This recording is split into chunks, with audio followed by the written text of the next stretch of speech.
Si des gens écrivent, c'est parce que le monde est un acte de langage. La langue humaine est un outil de signifiance, de délivrance. Écrire, c'est dire. Dire, c'est soumettre la vie aux possibilités de l'intelligence. C'est faire du réel un lieu connu et fragile. La lecture est cette expérience qui nous permet de plier l'univers pour le mettre dans notre poche. Mesdames et messieurs, c'est à partir du mot qu'on fait de la réalité un fait d'esprit. C'est à partir du verbe que la vie devient une denrée émotionnelle. Sur ces entrefaites, la télévision Caraïbe a le plaisir de vous présenter Délivrez-vous, une émission du livre, une émission pour le livre, une émission par le livre. Allez, il y aura assez de bonheur pour tout le monde. Délivrez-vous, délivrez-vous. Mesdames et messieurs, bonsoir. Vous savez, chaque livre est une déclaration d'amour à la pensée. Chaque livre est une occasion que la vie nous donne pour la comprendre, pour la saisir. Vous suivez l'émission Des livres et vous. Délivrez-vous, une émission du livre, pour le livre, par le livre. Une émission qui fait la promotion du plaisir du texte, comme aurait dit Roland Barthes.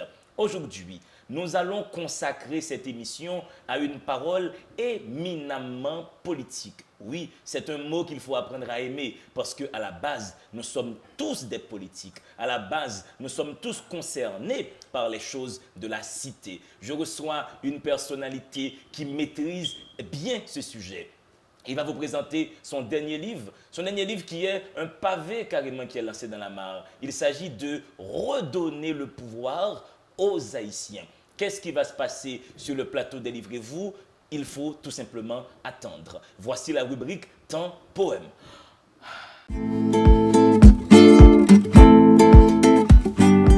Je veille, incorrigible féticheur, Anthony Phelps, qui est à Temps Poème aujourd'hui.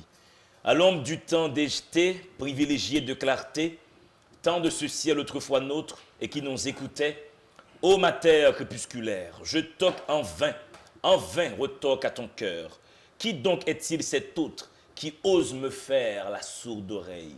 Lorsque les mots se refont des promesses, les anciens demain se bousculent à nos portes. En temps de lente détresse, l'écriture, toujours réactive la mémoire. Mesdames et messieurs, Anthony Phelps, que je vous invite à découvrir, je veille, incorrigible féticheur. Place maintenant à la parole de mon invité du jour, le professeur Rénal Lubéris. Allez, respirez. Si des gens écrivent, c'est parce que le monde est un acte de langage. La langue humaine est un outil de signifiance, de délivrance. Écrire, c'est dire. Dire, c'est soumettre la vie aux possibilités de l'intelligence. C'est faire du réel un lieu connu et fragile.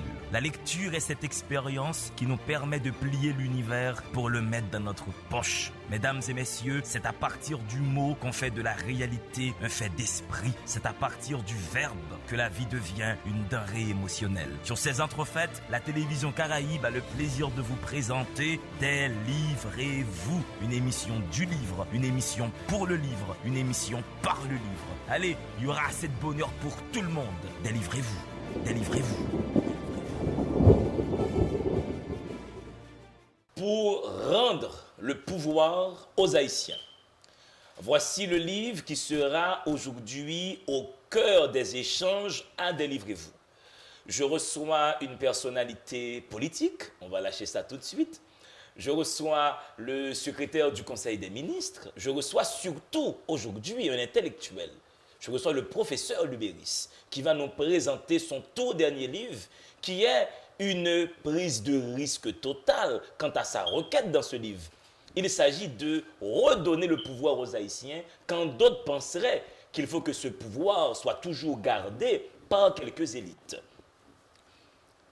Dans ce livre, écrit-il, je cherche à identifier des mécanismes pouvant permettre la mise en place d'agencements constitutionnels qui redonnent le pouvoir au peuple, qui l'engagent davantage dans les processus décisionnels et garantissant une meilleure stabilité politique, un meilleur destin à chacune, à chacun. Il s'agit aussi de valoriser la coopération intercitoyenne et faire exister les citoyens et citoyennes en dehors des élections ou des ruptures plus ou moins violentes dans la sphère publique. Professeur Lubéris, bienvenue à Délivrez-vous. Merci beaucoup, Monsieur Néa. Et j'en profite pour saluer les amis auditeurs et téléspectateurs qui nous écoutent. C'est toujours un plaisir pour moi pour être sur RTVC. Pour rendre le pouvoir aux Haïtiens, voici le propos de ce livre. J'ai envie de commencer par la question la plus pédagogique qui soit pour une adolescente de 18 ans. Qu'est-ce que le pouvoir, professeur Lubéris? À 18 ans, on est encore adolescent. Le pouvoir, c'est une capacité d'influence. C'est la capacité qu'un élément a, pour être pédagogique, a d'influencer un élément B. C'est en fait de faire à B, de lui demander de faire des choses qu'elle n'aurait pas faites sans l'intervention de A. Par exemple, en termes plus simples, si j'ai du pouvoir sur vous, ça veut dire en fait, je suis en mesure, à travers mon intervention, de vous faire des choses que vous n'aurez pas faites sans mon intervention. Donc c'est une capacité qui s'exerce, c'est une capacité en fait qu'on a pour influencer l'action des autres ou l'action de l'autre. Mais la ligne de nuance entre le pouvoir et l'autorité serait quoi? L'autorité est différente du pouvoir dans le sens où l'autorité réfère déjà à un individu, et plus ou moins, et qui a une capacité qui est dotée, qui est en elle, en fonction du pouvoir en fait qui lui est conféré. Il peut avoir en fait l'autorité, il a l'autorité. Donc par exemple en fait l'officier d'état civil, c'est une autorité à qui le pouvoir en fait de vous faire mari et femme est conféré. Donc il y a une petite nuance entre l'autorité, c'est pas du tout la même chose. L'autorité et le pouvoir. Et si nous allons maintenant dans ce que ce livre implique en termes de positionnement intellectuel, épistémique et politique, il s'agit de donner le pouvoir au peuple. Beaucoup penseraient que le peuple est en incapacité intellectuelle de savoir réellement ce qu'il veut, qu'il faudrait l'émergence de quelques individualités ayant le génie politique d'administrer.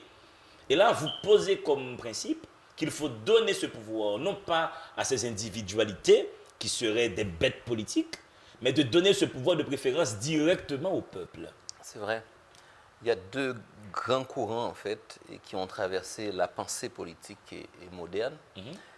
Pour faire simple, j'attribuerais un courant à un monsieur de la Grèce antique qui s'appelle Platon, un autre courant à un autre monsieur plus ou moins contemporain qui s'appelle Aristote.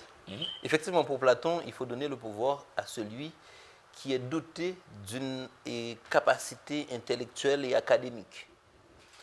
Et donc le pouvoir exigerait alors en fait une capacité et un ensemble de capitaux qui ont été acquis au fil du temps, dont tout le monde n'est pas en possession. Et je ne suis pas de ce courant.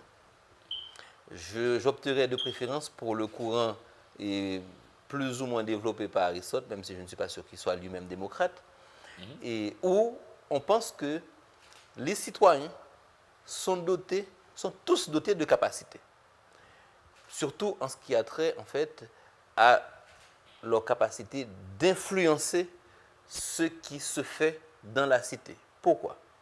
Parce qu'en fait, quand on est un être humain, on est capable de savoir ce qui est bon pour soi. La première chose qu'on sait, c'est qu'on sait se conserver soi-même. On sait assurer sa survie. Et c'est la chose la plus fondamentale. Si on peut faire confiance à l'individu pour qu'il se conserve lui-même, on peut tout lui confier. Sauf, en fait, des choses qui méritent une technicité élevée. Et la seule capacité, en fait, qu'on doit avoir le pouvoir, pour exercer le pouvoir, il faut être citoyen. Donc, si on accepte, en fait, que l'individu soit citoyen, à ce moment-là, on ne peut pas décider qu'il ne peut pas exercer le pouvoir. Parce qu'en fait, ça pose un problème fondamental. ça pose un problème d'égalité entre les citoyens. Si on dit qu'on est tous des citoyens, mais en même temps, on va dire qu'il y a des citoyens qui sont plus citoyens que d'autres. Ça pose un problème fondamental. Donc, une fois qu'on accepte, en fait, d'intégrer l'individu dans le corps national, donc on accepte d'en faire un citoyen, à ce moment-là, en fait, il a la capacité de pouvoir influencer ce qui se fait en son nom et ce qui se fait pour lui. Donc, à ce moment-là, je pense que tout le monde doit pouvoir avoir cette capacité d'influencer parce que c'est son destin, en fait, c'est le destin des siens qui était en jeu. Alors, on connaît très bien le vieux principe marxiste qui veut de chacun selon ses capacités, à chacun selon ses besoins. Est-ce que dans une société, chaque citoyen comme agent social ne dispose pas naturellement de certains talents, de certaines compétences, l'habilité à occuper telle fonction dans le corps social? De ce fait, certains citoyens seraient bons pour les arts, d'autres pour la musique, d'autres pour la politique. Est-ce qu'il n'y a pas presque un déterminisme par rapport au rôle que le citoyen serait appelé à jouer dans le corps social pour son épanouissement? Il y a des citoyens qui ont un certain talent pour exercer un certain nombre de métiers. Pour être un bon guitariste, on peut avoir suivi des cours et concomitamment, il y a une personne qui va avoir plus de facilité à jouer en fait d'une guitare qu'une autre. C'est indéniable. Et il y a des gens en fait qui vont être d'excellents physiciens parce qu'ils ont appris, etc. Mais là, en fait, ce n'est pas de la politique. La politique n'a pas besoin de tout ça. Elle n'est pas un métier, la politique? La politique n'est pas un métier. Il y a des gens qui en font un métier, c'est-à-dire en fait, le métier de représentant, celui de représenter les autres. Mais la politique, c'est quoi? La politique, en fait, c'est cette volonté d'influencer ce qui se fait en notre nom ou de le faire nous-mêmes. Donc, du coup, si on est parti du corps social, ce qui va se faire va avoir de l'impact sur nous. Donc, si on peut intervenir de sorte que cet impact-là soit le plus profitable possible, on va le faire. Et pour ce faire, on n'a pas besoin en fait d'avoir des capacités innées ou acquises. En fait, c'est sûr que être citoyen déjà en fait suppose qu'on a déjà réuni en fait un certain nombre de conditions. Une fois que ces conditions-là sont réunies, on n'a pas besoin en fait et de penser comme si on avait été ingénieur, agronome, etc. C'est pas la même démarche. C'est là que je trouve que ce livre est intéressant et prend un gros risque que de postuler cette possibilité d'état de choses. On aime beaucoup dire en littérature qu'avec des bons sentiments, on ne fait pas de bons livres. Prenons un cas à la limite trivial, professeur Lubéris. Pour faire à manger dans une communauté, il y a une bonne femme dans la communauté qui sait comment faire un bon repas, une bonne recette de riz au lalo. Et pour tracer une route, il y a quelqu'un dans le village, allez savoir comment il a cette maîtrise géométrique, il sait comment tracer le chemin. Mais pourquoi vous n'acceptez pas que la politique, cette pratique-là, relèverait de quelques psychologies spéciales et ne serait pas le lot de tout le monde, comme pour la cuisine? Pour mieux comprendre, en fait, c'est comme si vous étiez en train de me demander, est-ce qu'un ingénieur peut faire un ingénieur civil peut construire une maison? La question apparaîtrait absurde. Naturellement, il est ingénieur. Voilà. En politique, en fait, la politique, c'est l'activité des citoyens. Donc, demander à un citoyen s'il peut influencer ce qui se fait en son nom est déjà absurde. C'est comme demander à un médecin, est-ce qu'il peut en fait s'occuper d'un malade? Parce que le médecin, la politique, c'est l'activité des citoyens par excellence. Et tout comme la construction, c'est l'activité en fait des ingénieurs. En fait, je parle de la construction d'une maison. Ok. Tout comme en fait, s'occuper des malades, c'est l'activité d'un médecin. Donc parfois on a tendance à confondre les choses. C'est en fait à prendre la sphère par exemple en fait du médecin, à la transférer vers le citoyen. Non, le médecin peut être aussi un citoyen, mais la politique par excellence, c'est l'activité du citoyen. Donc on ne peut pas se demander est-ce que le citoyen peut. Sinon, à moins que on l'enlève de la sphère de la citoyenneté. À ce moment-là, la question a Ouais. du sens. Si vous me demandez est-ce que quelqu'un qui n'est pas citoyen peut exercer des activités politiques, je dis bon, peut-être que non, il ne peut Ouais. pas. Parce que Mais là, s'il est citoyen, il hein, peut. là, vous posez le principe de l'essence même de la chose politique. C'est à une fait. chose qui naturellement revient aux citoyens. Aux citoyens. Dès lors que tu es citoyen, c'est là que c'est intéressant, je trouvais. Sinon, Et que il ça ne va faut pas en peut-être. faire un citoyen. Ouais. Sinon, si vous dites qu'il n'est pas capable, il faut l'enlever de la sphère de la citoyenneté. Parce que dès lors qu'il est citoyen, Il peut. automatiquement, Il il peut. peut avoir un pouvoir décisionnel sur ce qui se passe dans la cité. Il peut. Il a ce droit de regard, Mhm. il a aussi en fait ce droit indéniable, inaliénable de pouvoir en fait participer et dans tout ce qui concerne la vie de la cité. Et vous dites dans ce livre, et vous l'avez fait, j'ai adoré lire ces passages, que vous analysez 23 textes, amendements et amendements constitutionnels qu'Haïti a connus de 1803 à 1812. Pourquoi est-ce important la question de la Constitution? Pourquoi ce texte crée autant de débats? Pourquoi dans une situation politique, ce document juridique a cette place de choix? C'est comme l'acte de naissance en fait de la nation. La Constitution, c'est ce qui constitue la nation, qui fait la nation, qui lui donne forme, qui lui donne corps, qui en fait établit l'essence même de la nation. Donc, ce document. Il y a des pays qui n'en ont pas formellement, mais qui en ont quand même. Par exemple, si vous prenez le Royaume-Uni n'a pas de constitution en fait formalisée comme la nôtre. Mais ils ont quelque chose en fait qui se base sur les pratiques, les coutumes, etc., qui font que en fait cette nation sait comment elle fonctionne, comment elle est constituée. Donc la constitution, elle est fondamentale dans le sens où elle régit aussi les rapports entre les différents pouvoirs, parce qu'en fait les différentes capacités qui existent dans beaucoup de sphères dans la société. Par exemple, en fait, vous avez la capacité en fait à dire le droit. À dire en fait dans telle ou telle circonstance qui est en droit de faire quoi et qui ne peut pas faire, qui a bien fait, qui a mal fait, qui mérite d'être puni, qui mérite aussi en fait d'être relaxé. Bon. Et la Constitution règle ces questions-là. La Constitution aussi règle la question de celui qui fait la loi. Parce que il n'y a pas de société sans normes. Il n'y a pas de société en fait sans règles. Il y a des instances en fait dans la société qui s'occupent de cela. Or, la pensée politique moderne montre que quand toutes ces capacités-là sont réunies aux mains d'une seule personne, ça concourt en fait à la tyrannie. Et pour éviter la tyrannie, justement, on sépare ces sphères d'activité entre des groupes de personnes différentes. Donc, on a le pouvoir législatif, en fait, qui est donné à un groupe de personnes. Le pouvoir exécutif, en fait, celui du magistrat, c'est en fait dans le sens premier du terme, donc qui est donné à un groupe. Et le pouvoir, en fait, judiciaire, qui est donné à un autre groupe. La Constitution règle toutes ces questions-là pour dire, en fait, comment ces pouvoirs-là sont organisés, qui a droit de faire quoi et comment, etc.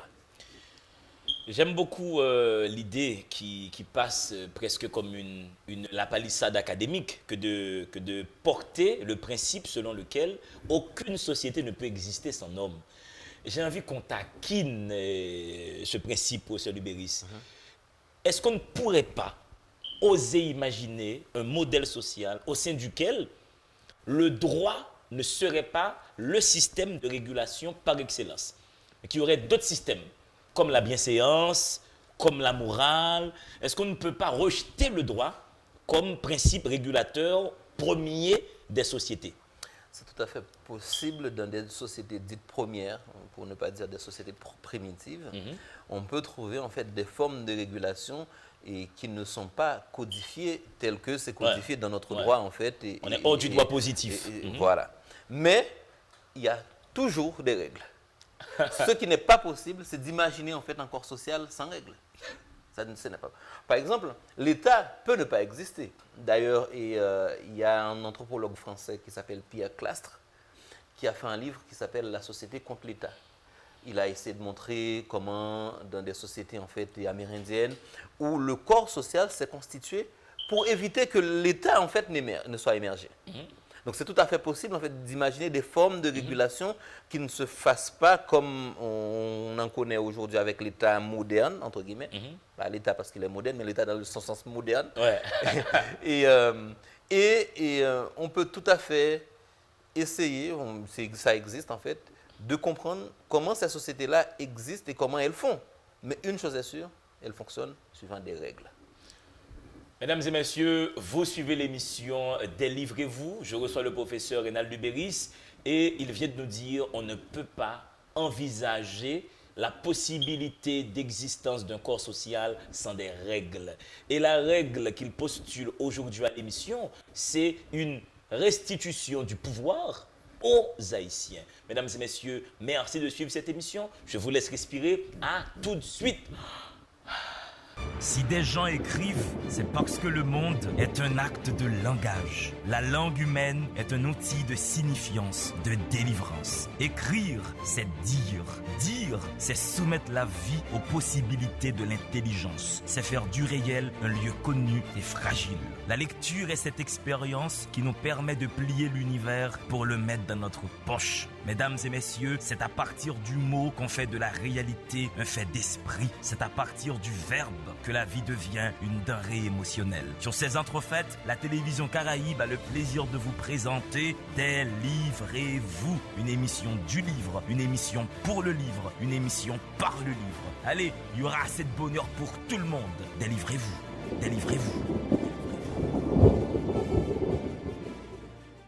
Du point de vue conceptuel, il est trois notions généralement confondues dans les médias et les milieux politiques haïtiens, tendant à obscurcir l'intelligibilité du discours se rapportant à la chose publique. Il s'agit de système politique, régime politique et gouvernement. Le poids de la presse dans les débats et son influence sur la socialisation politique, la prolifération d'analystes sociopolitiques pressés ou dépourvus de bagages académiques adéquats ne favorise pas non plus une utilisation éclairée de ces notions.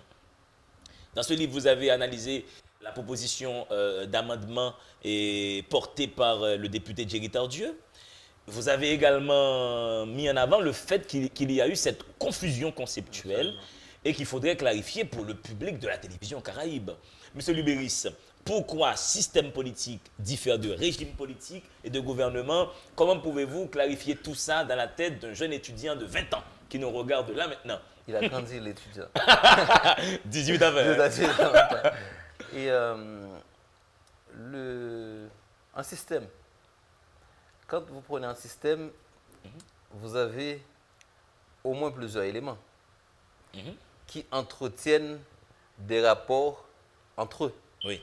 Un système est différent d'un ensemble. Dans un ensemble, les éléments, les différentes entités qui se retrouvent dans l'ensemble n'entretiennent pas nécessairement de rapport. Donc un système politique, il faut l'envisager en fait avec différentes entités, comment ces entités-là sont aménagées. C'est ce qui fait le système, par exemple le rôle des partis politiques, en fait, et les pouvoirs, la société civile, etc. Quand on prend ces différentes entités-là, on regarde les différents rapports, donc l'étude des différents rapports, des différents liens, des différentes relations entretenues par ces différentes entités. Par exemple, si on dit la société civile, c'est l'élément A, et les partis politiques, en fait, constituent l'élément B, les médias constituent l'élément C. Maintenant, le système, en fait, c'est quel type de rapport les partis politiques entretiennent avec la société civile, avec les médias, etc. Ça constitue un système. Alors que un ensemble, en fait, n'a pas tout ça. Donc, l'ensemble des individus, l'ensemble des grains de riz, en fait, dans une marmite, bon, on ne sait pas. Voilà. OK. Le régime politique, en fait, à proprement parler, il y a une taxonomie des régimes politiques, un régime démocratie, plutocratie, etc. En fait, c'est un régime politique que généralement on confond, par exemple, avec celui qui exerce le pouvoir. Donc, le gouvernement sur un temps donné. Par exemple, il y a des gens qui vont dire, en fait, régime Jovenel Moïse, là, ou bien régime Matélia, etc. Ça ne veut rien dire. Oui, vous avez dit ça dans le livre, en effet. Dans la mesure où, en fait, il ne constitue pas le régime, mais plutôt le gouvernement. Est-ce que le régime est le design institutionnel tel qu'il est posé? Oui, le régime politique, en fait, c'est la manière dont les pouvoirs sont organisés. Et le système politique, Le c'est système la politique, manière dont les les pouvoirs relations, entretiennent des les relations. pouvoirs et d'autres sphères de la société entretiennent des relations entre eux. Ou ne pas. Ça peut arriver en fait que dans le système politique, on peut dire en fait bon, il n'y a pas de relation entre deux entités. Ouais. Donc dire le régime Jovenel joute, c'est Ça ne veut rien dire. Ça ne veut rien dire quoi. C'est une phrase, voilà quoi. On dit comme ça en fait. Mais maintenant, le gouvernement dans tout ça. Le gouvernement, c'est celui qui a la direction en fait effective de la chose publique sur un moment donné. Donc on va dire on a un régime démocratique et il y a un gouvernement en place qui est à la tête, qui conduit cette démocratie. Oui, voilà. Au moins ça c'est clair dans la tête des gens. Maintenant, quand vous analysez les différentes constitutions, en partant par celle de Toussaint, beaucoup vont dire mais Haïti n'existait pas encore.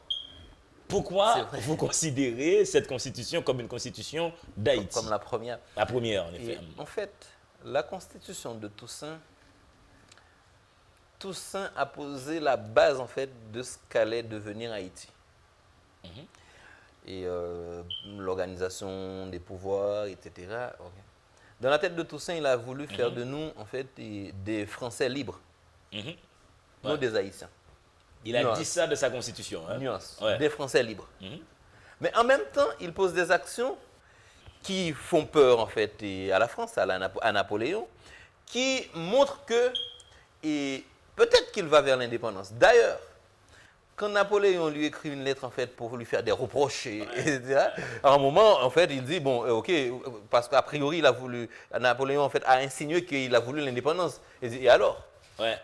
Et alors, donc, cette constitution-là, dans ses principes, a été reprise, en fait, dans plein d'entreprises constitutionnelles ultérieures. La manière d'organiser son pouvoir personnel. D'ailleurs, Toussaint a cité son nom plusieurs fois dans la Constitution. Et il a mis des dispositions dans la Constitution pour lui. Et Dessalines va en faire autant, et d'autres personnes, en fait. Donc, on ne peut pas comprendre le système constitutionnel haïtien si on n'étudie pas également en fait la Constitution de 1803, qui a été la base en fait d'un ensemble de l'entreprise constitutionnelle ultérieure. Mais il y a un fait marquant qui relèverait peut-être de l'anecdote. Et le nom de Toussaint, vous dites, a été quand même cité 5 fois dans cette constitution. C'est très particulier. C'est une constitution que le nom du chef soit cité. Mais il n'est pas le seul. Ouais. Il n'est pas le seul, justement. Et quand je parle en fait des héritages laissés par Toussaint, vous allez voir par exemple le citoyen docteur Duvalier, au nom des services exceptionnels qu'il a rendus à la nation, mérite un traitement particulier et son nom y est aussi. et c'est comme ça que Toussaint avait légitimé lui-même en fait le fait qu'il ait le droit de désigner en fait son successeur. C'est au nom des services et de ses qualités exceptionnelles qu'il peut s'arroger le droit de désigner en fait son successeur en fait. Là, donc, c'est anecdotique, mais ça montre aussi en fait l'origine de nos pratiques politiques, d'un certain nombre de comportements politiques contemporains. Et quel esprit a toujours traversé les différentes constitutions qu'on a eues. Donc vous posez ça comme principe. Donc le système politique haïtien a pris naissance avec Toussaint Louverture. Après, vous analysez un aspect qui a créé beaucoup de débats dans l'actualité haïtienne. C'est, je m'en vais lire, si on s'attarde quelque peu sur ce qui est dit dans les articles 4 et 5, on identifiera une dislocation importante entre les idées politiques mises en exergue à l'occasion de la publication du nouveau code pénal haïtien et le principe promu par Toussaint. Tout ça pour en arriver à cette histoire de discrimination. Vous dites, une discrimination, c'est toute distinction opérée entre les personnes physiques à raison de leur origine, de leur sexe, de leur situation de famille, de leur apparence physique, de leur patronyme, de leur état de santé, de leur handicap et tout ce qui va avec. Mais tout ça, c'est pour arriver à montrer une aberration, un défaut d'interprétation qu'il y a eu avec l'Église catholique qui rapidement avait pris son bâton de pèlerin quand on avait parlé de changement de morphologie. Bon, honnêtement, en recevant ce document, je me suis dit, c'est magnifique, on avance vers la modernité. Parce que c'est prévu qu'à un moment, un Haïtien peut changer de morphologie. Il fait une chirurgie esthétique, c'est bien que la loi de mon pays reconnaisse ça. Sur les orientations sexuelles, et il y a une hypocrisie sociale à ce sujet en Haïti. Et partout, chaque nègre dans le quartier Bolakao, on commence ici dans zone non. Mais personne n'a de jugement sur ça, etc. Mais pourquoi quand la loi dit respectons les gens dans leurs identités, dans leurs choix sexuels, ça a créé ce débat-là. À la base, Toussaint a été étonnamment moderne dans certaines dispositions en fait dans sa constitution. C'est pour ça que j'ai fait le parallèle entre une pensée en fait de 1803 et une pensée contemporaine en fait, une absence de pensée en réalité. Absolument.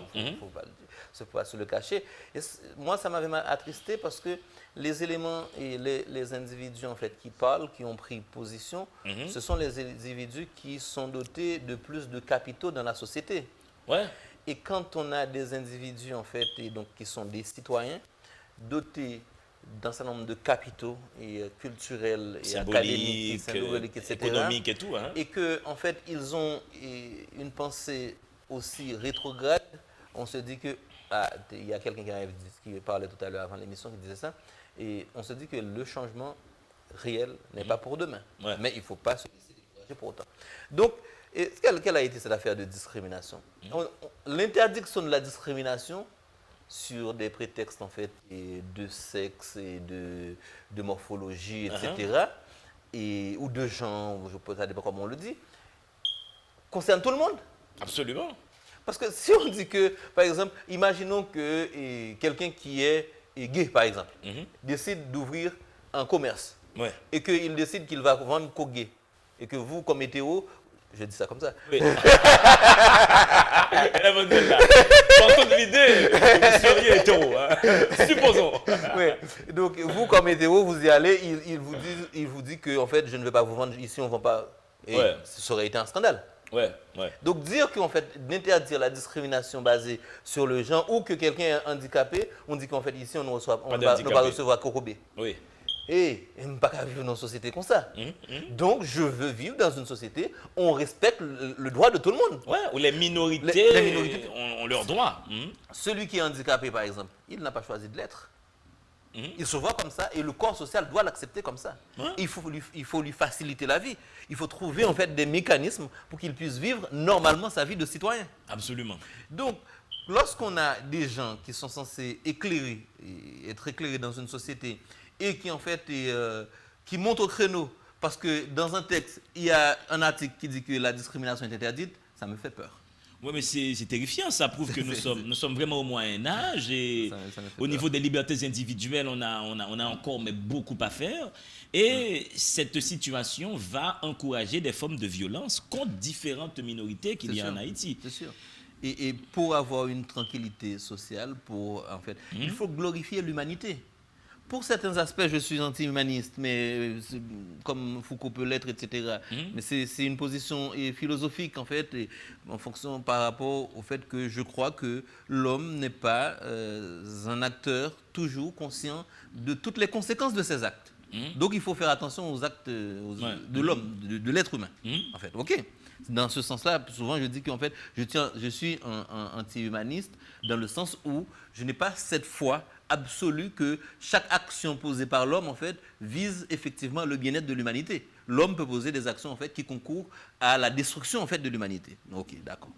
Mais l'homme, l'humain, l'être humain, doit être au centre de nos préoccupations. D'ailleurs, c'est ce qui fait de nous des humains. Si on essaie de monter un corps social dans lequel, en fait, certains humains sont relégués, en fait, et d'autres humains, en fonction de leur naissance, et en fonction de leur morphologie, en fonction de leur choix, etc., sont ceux qui on doit citer. À ce moment-là, en fait, on ne fait pas une société pour des hommes, enfin pour des humains. On fait une société, mais c'est autre chose qu'on est en train de faire. Et l'idée que j'ai de la démocratie, l'idée que j'ai de l'humain, l'idée que j'ai de la société, en fait, ne peut pas laisser des groupes d'individus en dehors du corps social sous prétexte qu'en fait, qu'ils auraient des caractéristiques autres. Et comme prétexte, on avait même mis en avant à cette époque que les dispositions du code pénal, du moins cet article, seraient contre notre culture et nos traditions de peuple. Mais rendez-moi fou ou sage, mais quel lien y a-t-il entre une orientation sexuelle et une culture et des traditions? Non seulement il n'y en a pas, mais cette personne qui parle de tradition de peuple, c'est une personne qui a des défaillances en fait dans sa connaissance anthropologique, des défaillances profondes. Parce qu'en fait, sinon, c'est évident pour les gens de sciences humaines et sociales, ils savent que la tradition a été inventée. Et tout ce qui a été inventé peut être réinventé, réadapté, etc. Si quelqu'un pense que Dieu a donné la tradition, tant mieux pour lui. Mais la tradition, en fait, c'est un produit social. Donc quand quelqu'un a autant de capitaux dans une société et vient me dire qu'en fait, au nom des traditions, on ne peut pas traiter les gens correctement, je dis qu'en fait, qu'on marche sur la tête. Alors, autre article, autre élément important que vous avez analysé dans ce livre, c'est une disposition juridique. Là, nous sommes sur l'interdiction faite à des étrangers d'avoir des propriétés en Haïti. Et vous dites attention, hein, cette disposition de l'article 12 aura des impacts certains sur le devenir d'Haïti. D'une part, d'anciens propriétaires, nous sommes là à l'époque coloniale, ayant accès à des capitaux financiers ne pourront pas fructifier l'économie haïtienne. D'autre part, de nouveaux investisseurs ne pourront pas intégrer l'économie du pays. Or, on aurait pu mettre des balises afin de permettre à d'anciens propriétaires de revenir sans qu'ils ne soient en mesure d'avoir des impacts négatifs sur le nouvel ordre des choses. Là, nous sommes dans une analyse d'une situation historique, mais est-ce que ces anciens propriétaires allaient être des gentils, professeur Lubéris? Et ils n'allaient pas être des gentils, mais on a des exemples aujourd'hui. On a des exemples de ces mêmes anciens propriétaires, ceux qui ne sont pas morts, qui sont partis à Cuba, par exemple, en fait, dans l'industrie sucrière. Ou, en fait, dans des pays où la liberté a été acquise au prix du sang, mais sans qu'il y ait en fait une chasse systématique à ceux qui détenaient les capitaux. On ne peut pas, parce que Haïti était en fait une économie capitaliste en fait, et avec évidemment le système esclavagiste. Maintenant, dans une économie capitaliste, on ne peut pas imaginer en fait une économie prospère sans les capitaux. Or, si on fait une révolution, on chasse ceux qui ont le savoir-faire en termes managériels et ceux qui ont les capitaux. Qu'est-ce que vous voulez avoir comme résultat? Ce qu'on a aujourd'hui. Ouais, on a le chaos. Ouais. On a le chaos, on ne peut pas avoir une économie prospère, en fait, si on n'a pas les capitaux, si on n'a pas les... Donc, c'est sûr qu'en fait, juger l'histoire peut paraître contre-productif, parce que, bon, c'est l'histoire. On ne va pas refaire l'histoire. Avec des si, on peut toujours refaire le monde. Mais on peut tout à fait analyser, en fait, les impacts d'un certain nombre de décisions et au moment après la Révolution, en fait, sur le devenir en fait des Haïtiens. Et je suis convaincu que la chasse en fait des capitaux, donc ceux qui avaient les capitaux et ceux qui avaient en fait les connaissances, les savoir-faire en fait et capitalistes, avaient été préjudiciables en fait au développement économique de cette nation. Mesdames et messieurs, j'ai sur mon plateau le professeur Lubéris qui est accessoirement, on va dire, le secrétaire général du Conseil des ministres et qui nous propose de rendre le pouvoir aux Haïtiens. C'est le titre de son tout dernier livre que je vous invite à découvrir. Un livre qui est une prouesse académique, une démonstration de culture et une preuve de bienveillance politique d'un professionnel aguerri de la politique. Je vous laisse respirer. Il y a encore un autre chapitre à aborder qui est des plus intéressants. C'est comment rendre opérationnelle cette restitution du pouvoir aux Haïtiens. Gardons bonheur, à tout de suite, respirez. Si des gens écrivent, c'est parce que le monde est un acte de langage. La langue humaine est un outil de signifiance, de délivrance. Écrire, c'est dire. Dire, c'est soumettre la vie aux possibilités de l'intelligence. C'est faire du réel un lieu connu et fragile. La lecture est cette expérience qui nous permet de plier l'univers pour le mettre dans notre poche. Mesdames et messieurs, c'est à partir du mot qu'on fait de la réalité un fait d'esprit. C'est à partir du verbe que la vie devient une denrée émotionnelle. Sur ces entrefaites, la télévision Caraïbe a le plaisir de vous présenter Délivrez-vous, une émission du livre, une émission pour le livre, une émission par le livre. Allez, il y aura assez de bonheur pour tout le monde. Délivrez-vous, délivrez-vous. La Constitution de 1987, une ère nouvelle ou une démocratisation ratée. En 86, Baby Doc est contraint de partir et nous avons une assemblée constituante, nous avons une nouvelle constitution. Le premier principe fondamental que cette constitution pose, c'est la fameuse formule Macoute Paladin. Qu'est-ce que vous pensez de cette disposition, professeur Lubéris? C'est une erreur en fait politique classique. C'est-à-dire en fait pour faire accepter la Constitution, on va mettre quelque chose qui est un petit peu démagogique, parce qu'en fait, Macoute Paladan s'appelait en fait à tous ceux qui détestaient en fait les Duvaliers, y compris ceux qui feignent de détester en fait les Duvaliers. Donc à ce moment-là, ça crée une espèce de ferveur populaire autour du projet constitutionnel, ok. Mais sauf que, comme principe de base, ça pose en fait la condition même de l'effondrement du système qui est en train d'être mis en place. Parce que quand on a un régime qui a perduré en fait pendant 29 ans, vouloir changer de régime, c'est bien, on va faire la démocratie, etc. Mais en même temps, violer le principe de base en fait, démocratique, qui est l'égalité entre les citoyens, sous prétexte qu'il y a des citoyens qui auraient été zélés sans une décision de justice, décider que ces citoyens-là en fait, ne vont pas pouvoir participer, on est d'accord que ces citoyens-là ne vont pas rester en fait, les bras croisés. Et comme de fait, ils ne sont pas restés les bras croisés, donc ça a rendu en fait, difficile le début d'application de cette constitution.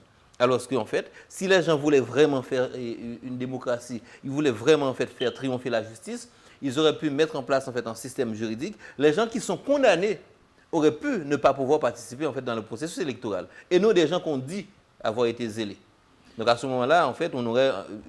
C'est pour ça qu'en fait, c'est mieux de faire la démocratie avec des démocrates, plutôt de faire la démocratie avec des gens qui se disent démocrates, mais dans la pratique, qui ne le sont pas. Absolument.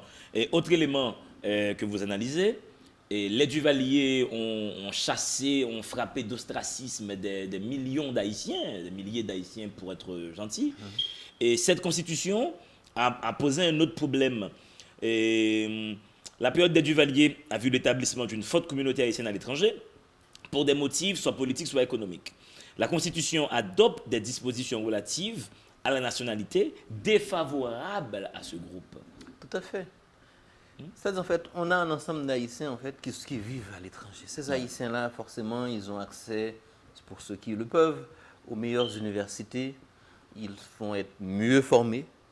Et leurs descendants aussi vont être mieux formés, en tout cas dotés de capitaux importants. Or, comme truc intelligent qu'ils trouvent à mettre dans cette constitution, c'est de mettre des dispositions relatives à la nationalité très rigides qui excluent d'office ces gens-là.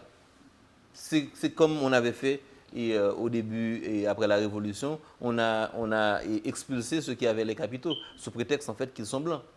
Donc on a fait la même chose en fait, sous prétexte qu'ils aimeraient moins Haïti que ceux qui sont restés. Je voudrais avoir une preuve que ceux qui sont restés aiment davantage Haïti que ceux qui sont partis. Et la plupart de ceux qui sont partis ont dû partir parce qu'ils se battaient pour Haïti, parce qu'ils ont dit non au régime des Duvaliers. Soit parce qu'ils se battaient pour Haïti, soit parce qu'en fait, ils ont voulu offrir un avenir meilleur à leurs enfants. Mais ils n'ont pas cessé d'être haïtiens dans leur âme, dans leur cœur, dans leur fort intérieur pour autant. Donc, trouver comme disposition, ce sont des dispositions absurdes et malheureusement, il y a beaucoup de gens qui pensent encore comme ça aujourd'hui. Qui pensent qu'on va faire une constitution, on va exclure les Haïtiens qui sont à l'étranger, sous prétexte qu'ils sont à l'étranger, donc ils seront davantage pro-américains, etc. Alors qu'il y a des gens qui sont ici, qui posent des actions, qui font des choses, qui vont davantage dans le sens de l'intérêt des étrangers que ces Haïtiens-là à qui on veut enlever la nationalité haïtienne, on veut enlever un certain nombre de droits politiques, parce que soi-disant, ils seraient moins patriotes que ceux qui sont restés. Et cette diaspora, elle est tellement patriote qu'elle envoie plus de 2 milliards de dollars américains par année, ce qui a un apport considérable dans l'économie nationale. Effectivement, du point de vue économique, cette diaspora est d'une utilité en fait indescriptible en fait pour Haïti. Maintenant, cette diaspora n'envoie pas de l'argent parce qu'elle aime Haïti. Elle envoie de l'argent à sa famille parce que principalement. En fait, elle tient aux siens. Nuance. Et maintenant, avec la fermeture progressive en fait des frontières des pays développés, on va se retrouver dans une situation où cette manne financière va avoir tendance à être réduite, à moins qu'on va compter sur les nouvelles destinations comme le Chili, etc., avec les primos arrivants. Mais pour les pays comme les États-Unis qui en fait mettent des restrictions au fur et à mesure, en fait, on va avoir moins d'envoi de capitaux vers Haïti pour une raison simple. Le fils de celui qui avait voyagé aux États-Unis n'a pas d'attache d'un point de vue familial autant que son père. Donc à ce moment-là, il va envoyer moins d'argent, parce qu'il ne va pas envoyer de l'argent à son cousin. Ou bien il peut envoyer un téléphone une fois, mais il ne va pas en fait envoyer de l'argent régulièrement. Donc plus les frontières, les conditions d'accès dans les sociétés développées en fait se restreignent, moins il y aura en fait d'envoi de capitaux en Haïti. Donc à ce moment-là, il faut trouver des mécanismes en fait intelligents. Par contre, pour que Haïti se développe, on a besoin de ressources humaines qualifiées. Les ressources humaines qualifiées, en fait, ne vont pas être produites ici. C'est sûr qu'en fait, certaines universités, dans les universités, on va avoir certains éléments qui vont être à même d'apporter ce dont Haïti a besoin, mais à eux seuls, ils ne seront pas en fait suffisants. Donc, il va falloir venir avec d'autres capitaux et d'autres ressources humaines. Et ces ressources humaines, en fait, se trouvent dans la diaspora. Donc, faire une constitution en excluant ces gens-là, en fait, d'un certain nombre de droits politiques, c'est encore continuer à marcher sur sa tête. Il y a une notion fondamentale sur laquelle la constitution de 87 n'est pas claire. C'est sur la nationalité haïtienne, comment on l'acquiert. Et là, vous analysez un manque à gagner juridique, une lacune juridique considérable. Le cas d'un Haïtien qui serait né d'un parent haïtien, mais dont l'autre parent serait allemand ou serait français, et partant de l'idée qu'il y aurait le ius solis là où l'haïtien serait né. Je peux même prendre un exemple personnel. La mère de ma fille est française. Et d'office, en fait, elle est française. Mais son papa est haïtien. Il n'a jamais renoncé à sa nationalité. Donc, du coup, elle est haïtienne.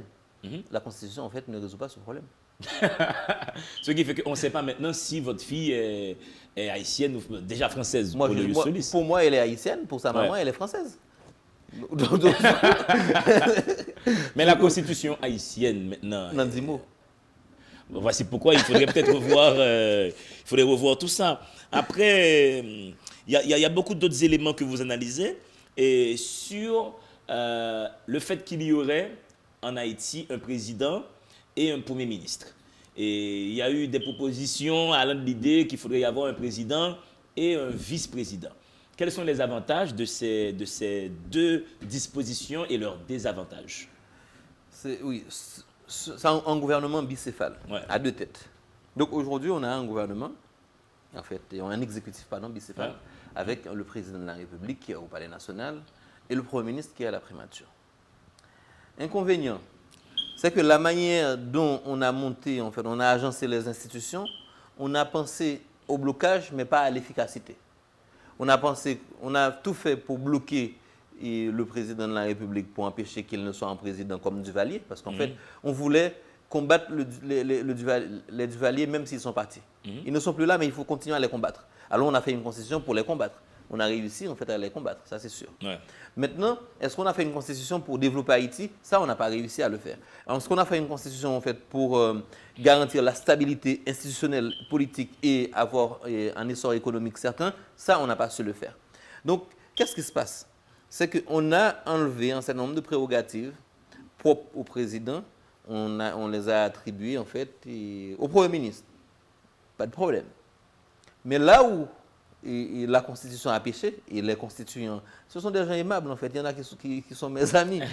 Mais là où ils ont vraiment péché, et je pense qu'il y a beaucoup de choses qu'ils n'avaient pas comprises, c'est que s'ils voulaient donner le pouvoir effectivement à la primature, il ne fallait pas faire le président, il ne fallait pas que le président soit élu au suffrage universel direct. Il fallait trouver un mécanisme en fait pour élire un président au second degré. À ce moment-là, en fait, on donnerait beaucoup de pouvoir à la primature, donc au Premier ministre, avec, en fait, on ferait un régime parlementaire réel, comme ça marche ailleurs. Si vous avez juste, en fait, un peu de bon sens pour regarder comment ça marche ailleurs, quand on ne veut pas un président fort, ils auraient pu juste copier une constitution, ils auraient pu copier la constitution d'Israël, par exemple, ou ils auraient pu copier, en fait, une constitution dans n'importe quel système parlementaire en Europe, et ça aurait marché. Par exemple, ils auraient pu faire comme en Allemagne, ou même si c'est un État fédéral, ou comme en Italie. Ça aurait marché. Mais non, il fallait qu'ils mettent leur propre piment, ils voulaient réinventer la roue. Ils ont réinventé la roue. C'est la chose à ne pas faire. Parce qu'au fait, ce que vous posez dans ce livre, c'est qu'il y a un président, prenons le cas du président Jovenel Moïse, qui fait campagne. Yes. Et il y a une population qui va donc voter et qui va croire dans ces promesses électorales.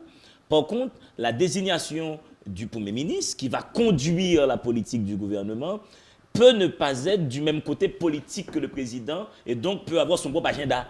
Bien sûr, on a enlevé le pouvoir au président, on dit qu'il n'y a pas de problème. Donc le pouvoir exécutif, on va laisser ça à la primature. En fait, c'est la primature qui gère effectivement l'administration au jour le jour. Pas de problème. Mais quelle garantie qu'on a que ce qui se fait à la primature est en concordance par rapport à ce que veut le président et que ce président-là, en fait, le peuple attend beaucoup de lui parce que le peuple a voté pour lui, pas pour le Premier ministre. Ouais, c'est là qu'il y a anguille sous roche. C'est juste, en fait, absurde d'un point de vue démocratique, c'est absurde d'un point de vue institutionnel, d'un point de vue d'ingénierie institutionnelle. Donc on ne peut pas faire ça. Si on veut faire un régime, en fait, avec un Premier ministre fort, pas de problème. N'élisez pas le président au suffrage universel. Première chose. Deuxième chose, assurez-vous que le pouvoir entre l'exécutif et le législatif en fait soit contrebalancé. À ce moment-là, on fait une constitution intelligente. Mais si on met en fait quelques grains de sel par-ci par-là, etc., sans s'assurer de la cohérence du régime politique à mettre en place, à ce moment-là, effectivement, on crée une situation instable et on ne va jamais avoir en fait les résultats attendus, les résultats pour lesquels le peuple avait voté. Mais je n'ai pas d'a priori sur les régimes. Moi, je veux un régime qui marche. Et les régimes qui marchent, les étudiants en sciences politiques savent comment on monte un régime qui marche. Donc, il y a une taxonomie des régimes. On choisit un mode de fonctionnement qui marche. À ce moment-là, on le met ici, ça va marcher. Sauf que d'un point de vue sociologique et anthropologique, on peut tout à fait se dire que Haïti a une tradition en fait présidentialiste. Et d'un point de vue de la politique régionale, en fait, la majorité des pays dans la région ont un régime présidentiel. La République dominicaine à côté de nous a un régime présidentiel. Après, on va se demander pourquoi la République dominicaine marche et est stable, pourquoi on est instable. Il faut aller chercher, pas trop. Il faut voir sur les lois mères. Après, c'est une constitution qui a été adoptée par référendum. Et cette même constitution annule toute possibilité de référendum pour la revoir. Et on voit que vous avez analysé ça aussi. C'est une aberration politique. Ouais. Une aberration du point de vue en fait, de la théorie politique. Demander à un peuple d'exercer un pouvoir et à travers l'exercice de ce pouvoir, d'aliéner ce pouvoir est profondément absurde. Ouais. C'est donner au peuple les chaînes afin qu'il s'enchaîne lui-même. C'est ça. C'est demander au peuple en fait, de s'enchaîner et de prendre la clé. Donc c'est tu vas établir par référendum une loi que tu ne pourras pas révoquer par référendum. Tout à fait. Tout à fait. Et je n'ai pas compris comment les gens... Bon, il y avait des gens éclairés qui étaient contre cette constitution. Et je regarde en fait Michel Wolf-Trouillot, qui avait fait en fait des textes, notamment j'ai fait des articles qu'il avait écrits dans le Nouvelliste, etc., pour anticiper en fait les problèmes qu'on est en train de rencontrer aujourd'hui. Il les avait écrits en 86-87. Donc en fait, il y avait des gens éclairés, des Haïtiens éclairés, sauf qu'en fait, ce n'étaient pas ceux qui avaient été les plus écoutés. De toute façon, en Haïti, les idées intelligentes ne sont pas les idées qui sont les plus écoutées. Oui, et c'est dommage. Est-ce qu'il faudrait maintenant, et pour Haïti, un régime avec un président et un vice-président du même parti politique, ce qui donnerait plus de facilité à un chef d'État de conduire à bien ses promesses électorales? Mais si le président décide d'aller aux élections, comme aux États-Unis, avec un vice-président qui a le pouvoir, en fait, par exemple, comme aux États-Unis, de le remplacer s'il est mort ou s'il est empêché, bon, garanti, vice-président, ça va avoir une seule mission. Faire président tomber pour le remplacer. Donc, des deux côtés, le bas blesse, pas qu'on côté bas la puis bon, non, le vice-président qui avait un rapport de concurrence avec le président. Tout à fait. Ici, dans l'idée de prendre le pouvoir. Tout à fait. Ici, ça. Par contre, on peut tout à fait imaginer un régime où le président nomme son vice-président et avec un pouvoir de révocation sur lui. On peut tout à fait imaginer un régime aussi où on a un Premier ministre, mais un Premier ministre dans les conditions, j'ai décrit les conditions dans lesquelles en fait, on peut mettre un Premier ministre et pour équilibrer les pouvoirs sans avoir cet espace de marchandage que constitue le Parlement. À ce moment-là, oui, ça peut marcher. Mais vous avez posé ce principe aussi, il faut que le pouvoir puisse révoquer l'autre pouvoir, sinon tu n'as aucun pouvoir sur la personne. Comme a dit Montesquieu. Il faut trouver des mécanismes en fait, qui permettent au pouvoir d'arrêter le pouvoir. Ouais. Ça, les constitutions en 87 n'ont pas su le faire. Parce que là, le président haïtien qui nomme le Premier ministre, il ne peut pas le révoquer, On ne peut pas le révoquer. d'après la Constitution de Non, il ne 1987. peut pas le révoquer. Et ça, c'est un petit peu absurde.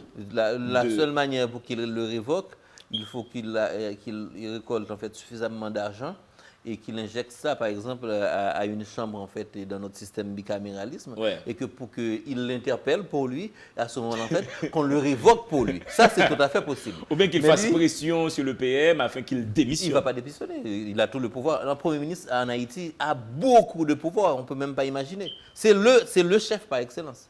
Ouais. Donc, du coup, le président peut faire pression s'il veut. Mais ces pressions-là ne vont pas aboutir. Bon, le Premier ministre peut même couper les vivres du Palais national s'il est malin. Ah non. Ah, c'est sûr. Non mais comment D'où est-ce proviennent- possible? D'où proviennent les vivres du Palais national? Du gouvernement, du Ouais. ministère des Finances. l'économie et des Finances. Imaginons un Premier ministre en fait, qui a le contrôle de son ministre des Finances.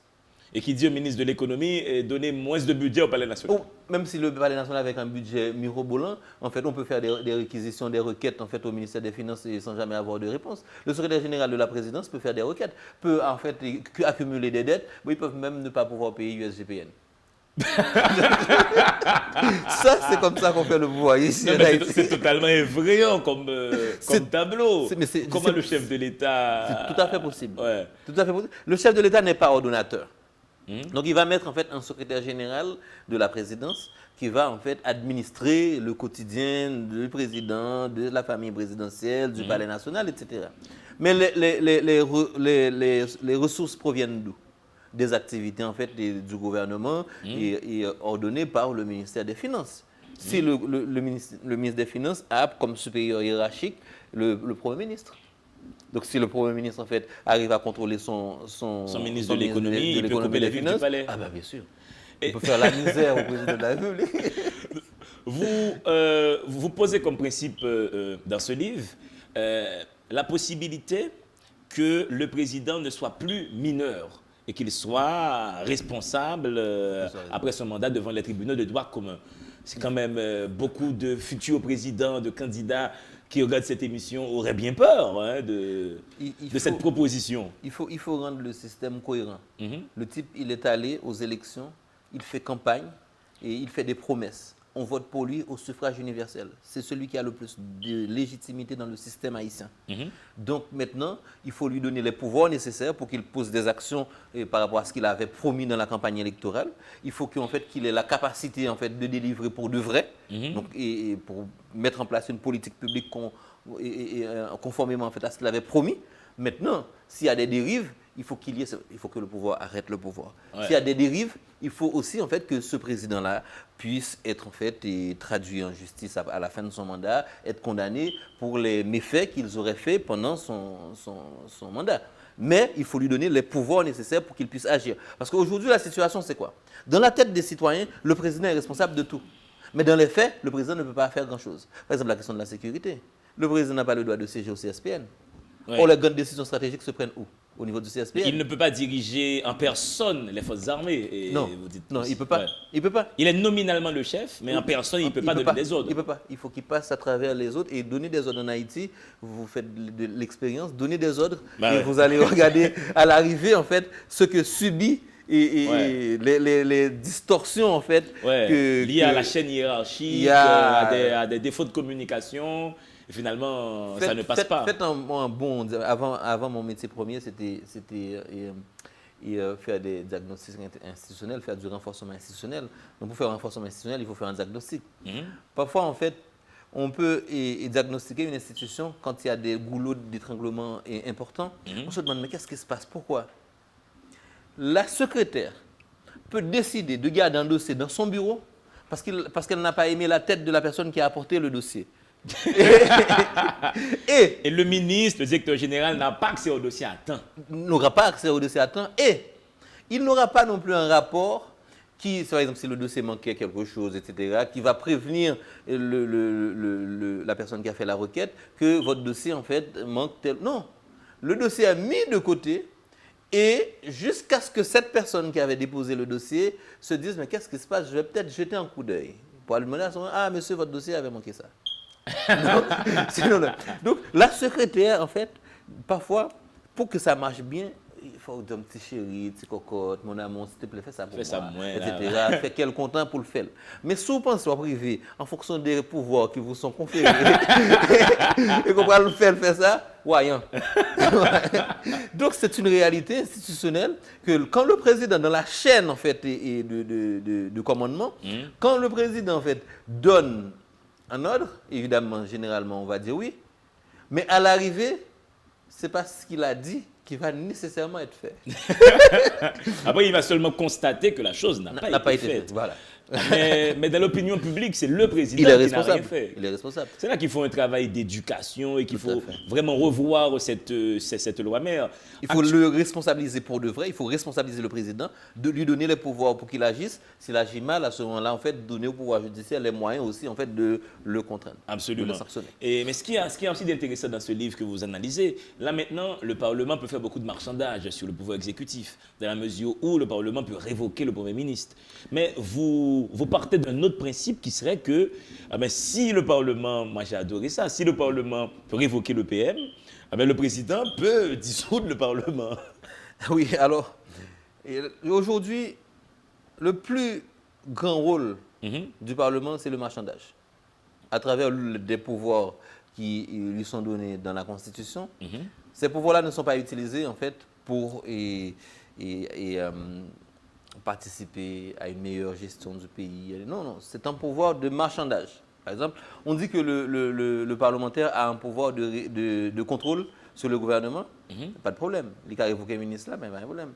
Et l'hypothétique cousine pour nommer pour lui, si vous pas nommé, la révoqué, la interpellé. La interpellé, en fait, pour des sujets qui n'ont rien à voir aux sujets réels. Donc à ce moment-là, c'est un ministre qui veut perdurer, a tout intérêt, en fait, à faire ce que le parlementaire lui demande de faire. Le parlementaire avait dans le bureau, le pression, sans rendez-vous. Sans rendez-vous. Sans rendez-vous le venir et tout à fait incessant. D'ailleurs, le parlementaire n'est pas nécessairement un administrateur. Il ne sait pas que le ministre en fait, a un agenda, qu'en fait, peut-être qu'il ne peut pas recevoir maintenant. Non. C'est un chef qui vient, tout soit fait quand même, recevoir. Et il apporte en fait un dossier, un projet qui n'est pas cohérent, qui n'est pas entré dans la mission et ministère nécessairement. Pas un problème, mais si le ministre a mal, il ne pas faire le tout. Ce ministre sera probablement interpellé. Donc, on crée un espace de marchandage. Ce n'est pas un problème avec une personne. Non. C'est le système qui ne fonctionne pas. Le système marche sur la tête parce que l'intelligence qu'on aurait dû avoir en utilisant l'anthropologie, la sociologie pour monter les institutions, on n'a pas fait ça. On a juste voulu, en fait, coincer le président de la République. Pas de problème. Maintenant, l'autre partie de la question, c'était quoi? Maintenant, c'est le président, peut aussi, faire du marchandage. Pour équilibrer le pouvoir. Par exemple, si les parlementaires aiment gouverner, et ils aiment faire des projets, c'est possible. Il faut permettre que le gouvernement, en fait, soit d'ascendance, en fait, parlementaire. Que des députés, par exemple, puissent même devenir ministres. Pas de problème. Mais dans ce cas-là, si le gouvernement faillit, il faut qu'on aille aux élections anticipées. Si le parlementaire décide qu'il a révoqué le gouvernement, pas de problème. Il a révoqué le gouvernement, mais ça veut dire en fait, pour constituer un nouveau gouvernement, il faut des élections. Donc tout le monde va aux élections. Mais ça a fait le Parlement réfléchir à deux fois. La réfléchi à deux fois. Avant, il interpelle le ministre. Il n'a pas interpellé le Premier ministre parce qu'il a un petit projet pas de passer. Parce qu'il a perdu fauteuil, il parle là tout. Yes. Maintenant, du coup, Professeur Lubéris, est-ce que vous proposez une nouvelle constitution ou bien amendement ça qu'il a Kounia là? Quelle serait l'issue la plus souhaitable pour la République? Il faut une meilleure constitution. Il y a deux manières de parvenir à une meilleure constitution. Soit on fait un amendement en profondeur ou une révision, comme on veut, de cette constitution, soit on dote le pays en fait d'une nouvelle constitution. Un amendement dans le livre là où plus ou moins parler de ça, son processus tellement long. Yes. Et président qui l'a et pas sous les poubelles à passer, il faut que notre législature, c'est toute une machine lourde. Casse-tête chinois. C'est son casse-tête chinois. Donc maintenant, ce qu'il nous reste comme possibilité, c'est de faire une nouvelle constitution. À ce moment-là, la constitution de 87 est en cours d'application, sauf qu'entre-temps, on pose une question au souverain. On lui demande, voulez-vous de cette nouvelle constitution, oui ou non? Le souverain répond, oui, j'en veux. Ok, on prend cette nouvelle constitution, on écarte la constitution de 87. Le souverain dit que non, on n'en veut pas, on continue sous l'égide de la constitution de 1987. Tout est dit par là, Renal Lubéris. Et on va toujours garder notre jeune là de 20 ans, mais qu'on a monsieur 24 ans. Mais monsieur pas aimé le livre du tout. Je suis sûr qu'il va venir à la vente signature de ce livre. Qui bon vente signature a fait? À quelle heure et comment ça va se passer? Vente signature est vendredi 13 novembre à 4 heures au restaurant La Réserve à Pétionville. Et j'attends tout le monde. Ouais. Et puis très bientôt, j'ose le dire, très bientôt, on va faire votre signature dans la Bibliothèque nationale d'Haïti. Ce sera avec grand plaisir. Ce sera avec grand Il plaisir. faut quand même prêcher pour sa paroisse, j'aime le dire. Tout à fait, ce sera avec grand plaisir. Et je crois que en fait, le dernier vendredi du mois de novembre, j'aurai une conférence au CEDI aussi, autour du livre. Ok, voilà. Donc, on rappelle que c'est pour ce vendredi 13 novembre, à partir de 4h PM, La Réserve, votre signature. Tout à fait. Voilà, ça c'est dit. Mais monsieur vraiment pas dans bas, il lit, même monsieur qui a 25 ans, qui les voté li ou même qui marqué ou autant même monsieur lit. À part livre ça, on les voté mais particulièrement qui était un coup de foudre intellectuel pour un coup de foudre littéraire de toute la somme de livres que vous avez rencontrés. En fait, je pense qu'il y a 2 livres m'ont marqué. Mais il y en a un qui n'a rien à voir avec ce que j'écris.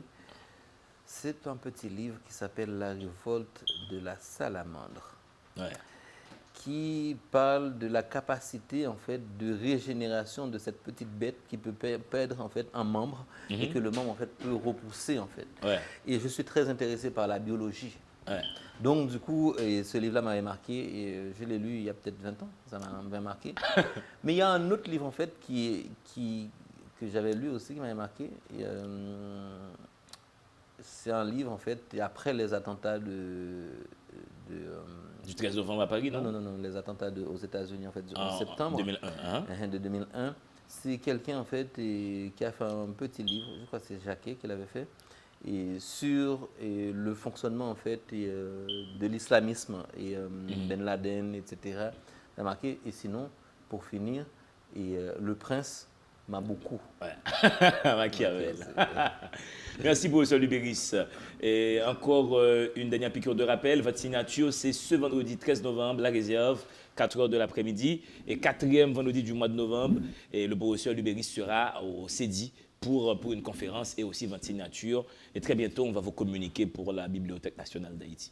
On ne lâche pas, on ne lâche pas. Merci à l'équipe technique de la télévision qui nous a permis de vous présenter cette émission. Merci à l'équipe qui est très proche du professeur Lubéris, dont Woody Stanley Penn, un ami qui nous a mis en relation, qui a permis que cette émission se fasse. Merci à Woody Stanley Penn, Cabou les bien frais dans la ville là, comme ça, je dis ça, je dis rien. Et merci à l'équipe technique de la télé. Et c'est toujours un plaisir pour nous de débarquer chez vous. N'oubliez pas, vous avez intérêt à toujours charbonner votre intelligence. Vous avez intérêt à lire, à bouquiner, à vous offrir ce plaisir. Dans le monde, il doit y avoir des livres et vous, gardons le bonheur.